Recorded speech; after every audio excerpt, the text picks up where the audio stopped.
Yo! Salut tout le monde! Le rap est partout, pas vrai? De la rue au char, ça cartonne. Mais voilà le truc. Qu'est-ce qu'il y a derrière le beat? Certains se demandent s'il n'y a pas plus que ce qu'on entend. Y a-t-il des messages cachés, des forces obscures en jeu? Attention, je ne dis pas que tout est mauvais. Le rap peut être puissant.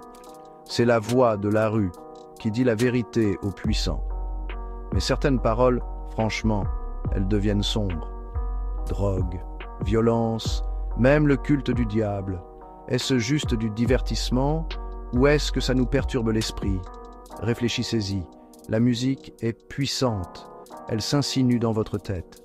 Alors, que se passe-t-il quand vous écoutez à fond des paroles sur des mauvaises actions jour après jour?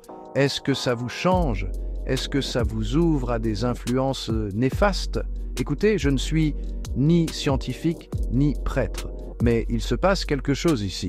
On doit ouvrir les yeux et voir la situation dans son ensemble. Ce n'est plus juste une question de musique, c'est une question d'âme. Le freestyle. C'est comme de la magie, non? Des rappeurs qui crachent le feu, les mots qui sortent d'eux comme s'ils étaient possédés. Mais possédés par quoi? Certains disent donc que c'est du pur talent, l'état de flow. D'autres disent donc que c'est un don de Dieu, l'inspiration divine. Mais il y a aussi le côté obscur. Et si ces rappeurs puisaient dans quelque chose de dangereux, et s'ils canalisaient des démons, laissant des esprits maléfiques parler à travers eux? Je sais ce que vous pensez. Chris, tu délires. Mais est-ce le cas? Réfléchissez. Ces rappeurs parlent de choses qu'ils ne pourraient pas savoir. Ils font des pactes avec le diable, invoquent des forces obscures. Et la musique, elle est hypnotique. Elle vous prend aux tripes. Écoutez, je ne dis pas que chaque rappeur est possédé, mais quelque chose cloche.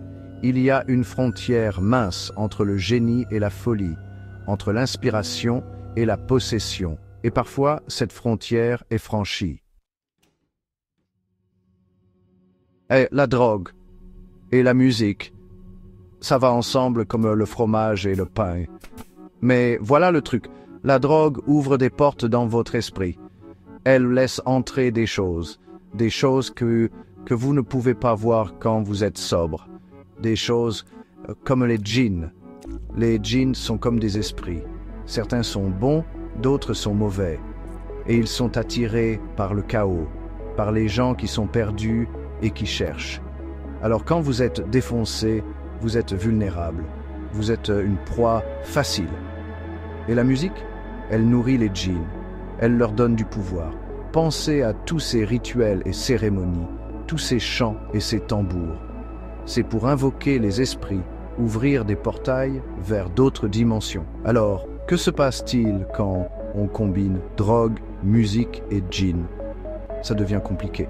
Les gens perdent la tête, font des choses qu'ils ne feraient jamais sobres. Ils deviennent esclaves des esprits, des marionnettes qui dansent sur une musique sombre. Ce monde est plus fou qu'on ne le pense. Des forces invisibles partout, tirant les ficelles, jouant avec nos esprits. Mais on n'est pas obligé d'être des victimes. Il y a des moyens de se protéger. Premièrement, éloignez-vous de la drogue. C'est comme envoyer une invitation ouverte aux djinns. Et faites attention au genre de musique que vous écoutez. Certains trucs sont carrément maudits. Ayez la foi, priez, méditez, peu importe ce qui fonctionne pour vous. Connectez-vous à quelque chose de plus grand que vous. Et entourez-vous de bonnes personnes, des personnes qui vous soutiennent. Ce monde n'est pas tout rose. Il y a des ténèbres dehors qui se cachent dans l'ombre. Mais on n'a pas besoin d'avoir peur. On a le pouvoir de choisir notre propre chemin, de nous protéger et de protéger nos âmes. Alors soyons vigilants, restons forts et gardons la foi. Allez, peace.